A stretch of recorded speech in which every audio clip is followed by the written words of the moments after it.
નમસ્કાર મિત્રો, સમગ્ર શિક્ષા અભિયાન અંતર્ગત IDSS સુરેન્દ્રનગર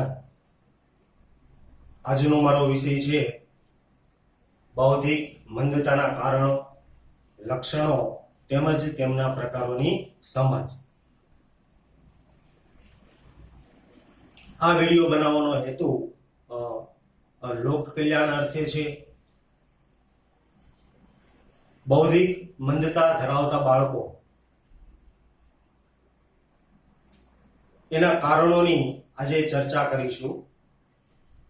બૌદ્ધિક મંદ જે બાળકો છે એ બાળકો થવાના એની પાછળના કારણો કયા હોઈ શકે? તો 3 કારણો મુખ્યત્વે છે. જન્મ પહેલાના કારણો, જન્મ સમયના કારણો અને જન્મ પછીના કારણો. જન્મ પહેલાના કારણોની અંદર કોઈ માતા કે જે પ્રેગ્નન્સી દરમિયાન એને કોઈ યોગ્ય આહાર ન મળે, તેમજ પરિબળજન્ય જે વાતાવરણ છે એ પણ ખૂબ જ મહત્વની ભૂમિકા ભજવતા હોય છે. દાખલા તરીકે ઘોંઘાટીયું વાતાવરણ, પ્રદૂષણ, કૌટુંબિક ઝઘડાઓ એ પણ એક મુખ્ય ભાગ ભજવતા હોય છે કારણો. તેમજ જે તે માતા છે એ હાઇપર ટેન્શનથી પીડાતી હોય તો પણ બૌદ્ધિક મંદ જે બાળકો છે એ જન્મવાની સંભાવના રહે છે. વારસાગત કારણો પણ હોઈ શકે, તેમજ સંગોત્રી લગ્ન એ પણ એક કારણ બની શકે. તેમજ માતા જ્યારે ગર્ભાવસ્થાની અંદર હોય ત્યારે માતાને અપૂરતી કોઈ તબીબી સારવાર ન મળે તો પણ એની અસર એના શરીર ઉપર થતી હોય છે. તેમજ પોષણયુક્ત આહારનો અભાવ પણ ઘણીવાર આપણને જોવા મળે છે. કોઈ માતાને પોષણયુક્ત આહાર ન મળે તો તેની અસર સીધી જે તે બાળકો ઉપર થતી હોય છે. માતાને આંચકીની તકલીફ હોય અથવા તો માતાને કોઈ શારીરિક ઈજા અથવા કોઈ અકસ્માત થાય તો આવી પરિસ્થિતિની અંદર પણ બૌદ્ધિક મંદતા ધરાવતા જે બાળકો હોય એ જન્મવાની સંભાવના રહે છે. વધારે પડતું પ્રેગ્નન્સી દરમિયાન માદક દ્રવ્યોનું સેવન, દાખલા તરીકે ધૂમ્રપાન, આલ્કોહોલ વગેરે કારણોના લીધે, તેમજ ડોક્ટરની સલાહ વગર નુકસાનકારક દવાઓનો વધારે પડતો જો ઉપયોગ કરવામાં આવે તો પણ એ બૌદ્ધિક મંદતાનું કારણ બની શકે છે. હવે જન્મ સમયના જે કારણો છે એ કારણોની પણ ચર્ચા કરીશું. નિશ્ચિંત સમય, બાળકનો જે સમય હોય છે એ નિશ્ચિંત સમય પહેલા બાળકનો જન્મ થવો અથવા તો બાળક જે છે એ લાંબા સમયે બાળકનું જન્મવું એ પણ બૌદ્ધિક મંદતાની અંદર મહત્વનો ભાગ ભજવે છે આ કારણ. તેમજ બાળકનું જન્મ સમયે ઓછું વજન હોય, જન્મ સમયે બાળકને શ્વાસ લેવાની અંદર તકલીફ પડતી હોય તો પણ બૌદ્ધિક મંદતા વાળું જે બાળક છે એ થઈ શકે છે. હવે જન્મ બાદના જે કારણો છે એની પણ ચર્ચા કરીશું. જન્મ બાદ બાળકને કોઈ ગંભીર બીમારી હોય તેમજ મગજનો તાવ આવવો, બાળકને જન્મતાની સાથે જ આંચકી આવવી, બાળકને બરાબર પોષણ ન મળ્યું હોય અને કુપોષણ બાળક રહે તો પણ બૌદ્ધિક મંદતા થવાની સંભાવના છે. અકસ્માતને કારણે થતી બાળકને અકસ્માતને કારણે થતી કોઈ નાની મોટી ઈજાઓ મગજના કોઈ ભાગ ઉપર થાય તો પણ જે તે બાળક છે એ બૌદ્ધિક મંદતા આવી શકે છે. આ બધા જે કારણો છે એ બૌદ્ધિક મંદતા વાળા બાળકો જે છે એ આવા કારણોને લીધે બાળક જે છે એ બૌદ્ધિક મંદતા વાળું આવી શકે. તેમજ હવે આપણે બૌદ્ધિક મંદતાના જે લક્ષણો છે કે આવા બાળકો એના લક્ષણો કેવા હોઈ શકે એની પણ આપણે માર્ગદર્શન મેળવીશું. આવા જે બૌદ્ધિક મંદતા ધરાવતા બાળકો છે એ હંમેશા ધીમા હોય છે. તેમનો પ્રતિભાવો પણ આપણને ધીમા જોવા મળે છે. તેઓ કોઈ કાર્યની અંદર વ્યવસ્થિત રીતે એને કહેવામાં આવતું કોઈ કાર્ય એ ચોક્કસ રીતે કરી શકતા નથી.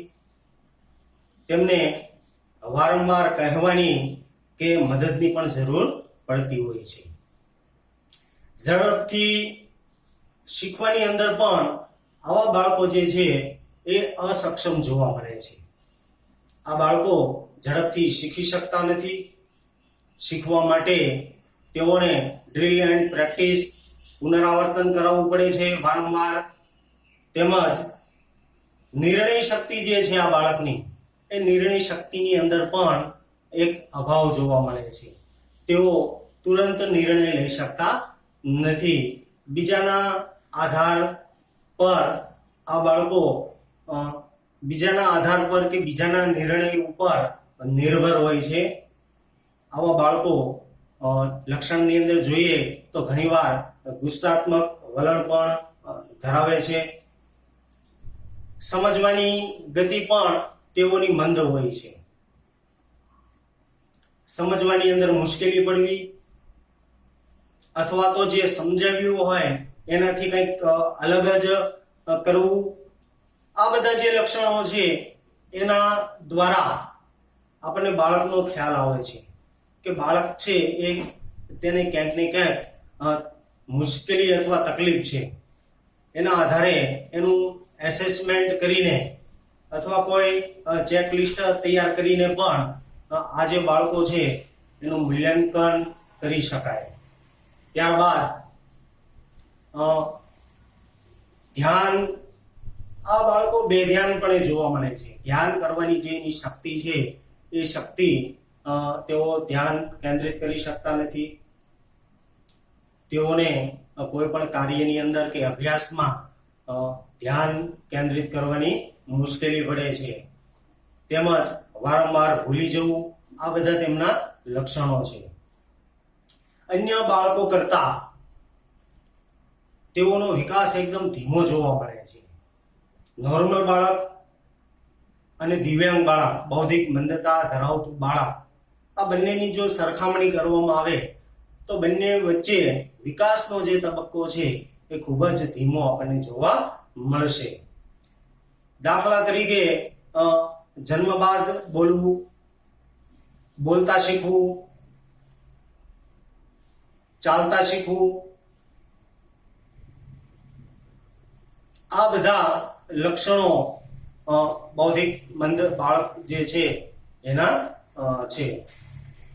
ત્યારબાદ બાળક જે છે એ મોઢામાંથી સતત લાળ પડવી, વર્તનગત સમસ્યા જે હોય એના આધારે પણ આપણે એનું અસેસમેન્ટ કરી શકીએ. કારણ વગર હસવું, આ બધા જે કારણો છે બૌદ્ધિક મંદતા ધરાવતા જે બાળકો છે એના છે. આવા બાળકો પોતાનામાં જ ઘણીવાર પોતાની અંદર જ રચા પચા રહેતા હોય એવું આપણે જોઈ શકીએ છીએ. ત્યારબાદ કારણો અને લક્ષણોની ચર્ચા કર્યા બાદ હવે બૌદ્ધિક મંદતા ધરાવતા જે બાળકો છે એના પ્રકારો જે છે એ કયા હોઈ શકે, કયા કયા એના પ્રકારો છે એના વિશે પણ જોઈશું. એક, માઇલ્ડ.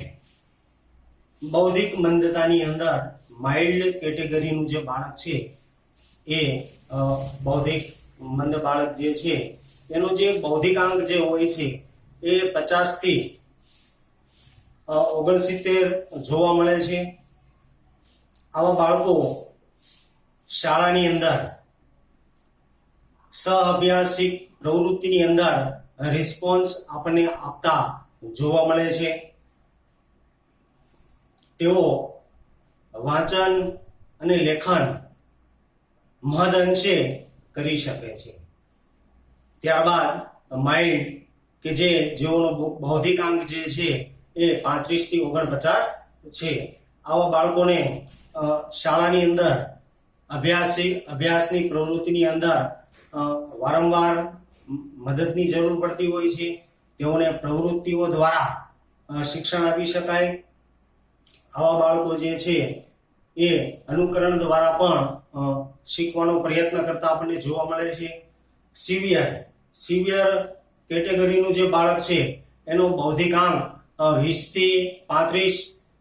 આવા બાળકોને પણ પ્રવૃત્તિલક્ષી શિક્ષણ આપી શકાય.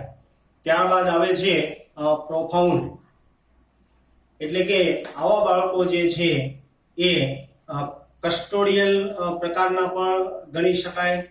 કારણ કે આવા બાળકો જે છે એ સંપૂર્ણ રીતે પથારીવશ આપણને જોવા મળે છે. આવા બાળકોને એડીએલ પ્રક્રિયાઓ હોય, એડીએલ પ્રવૃત્તિઓ હોય કે કોઈ પણ કાર્યની અંદર હંમેશા એક એને મદદની જરૂર પડતી હોય છે. તેઓને બેસવામાં, ઊભા થવામાં તકલીફ જણાય છે. આવા બાળકો જે છે એ એકદમ પથારીવશ અને એનું જે શરીર છે એની અંદર શિથિલતા આપણને જોવા મળે છે. ત્યારબાદ માઇક્રોસેફાલી, જેનો માઇક્રોસેફાલી જે બાળક છે એનો જે ખોપરીનો જે પરિઘ હોય છે એ આપણે 20 થી નીચે જોવા મળે છે. તેઓનું જે કપાળ છે એ અંદર બેસી ગયેલું જોવા મળે છે. તેઓના વાળ જે છે એ પણ બરચટ હોય છે. આવા જે બાળકો છે માઇક્રોસેફાલી, એ બાળકને આપણે એને જોઈએ તો આપણને ખ્યાલ આવશે કે આ બાળક જે છે એને કંઈક ને કંઈક તકલીફ છે. ત્યારબાદ આવે છે હાઇડ્રોસેફાલી કે જેનો ખોપરીનો જે પરિઘ છે એ 20 થી વધારે જોવા મળે છે. આવા બાળકોનું કપાળ જે છે એ ઉપસેલું હોય છે. તેના વાળ જે છે એકદમ લીસા અને નરમ જોવા મળે છે. તેઓ આવા હાઇડ્રોસેફાલી જે બાળકો છે એ જે એના શરીરના અંગો હોય છે એના કરતા મસ્તિષ્ક જે છે એ મસ્તિષ્ક આપણને એનો વિકાસ વધારે થયેલો જોવા મળે છે શરીરના બીજા અંગો કરતા. છેલ્લે છે ડાઉન સિન્ડ્રોમ. આવા બાળકો જે છે એ આ બાળકના વાળ જે છે એકદમ રેશમી અને પાતળા હોય છે. આ બાળકોની આંખો બદામ જેવી જોવા મળે છે. આંખોની પાપણ જે છે એ પ્રમાણમાં વધારે મોટી હોય છે. એનું નાક ચપટું, હોઠ તેમજ તેઓ ચામડી અને જીભ પ્રમાણની અંદર આપણને જાડા જોવા મળે છે. આ બધા જે કારણો છે એ કારણો ડાઉન સિન્ડ્રોમ જે બાળક છે એ બાળકની જે ઓળખ એટલે કે આના દ્વારા પણ આપણે આવા બાળકોને ઓળખી શકીએ છીએ. આપણે જે બૌદ્ધિક મંદતા વાળા જે બાળકો છે એના કારણોની પણ ચર્ચા કરી, એના લક્ષણો જોયા, કયા કયા પ્રકારના બૌદ્ધિક મંદ બાળકો હોઈ શકે એની પણ આપણે ચર્ચા કરી. જો આવા બાળકો હોય એ બાળકોના કારણો, બૌદ્ધિક મંદ થવાના કારણો, લક્ષણો અને એના પ્રકારોની સમજ આપણે મેળવીએ તો આ જે બાળકો છે એ બાળકોના વિકાસની અંદર આપણે ચોક્કસ એને મદદરૂપ થઈ શકશું. અસ્તુ.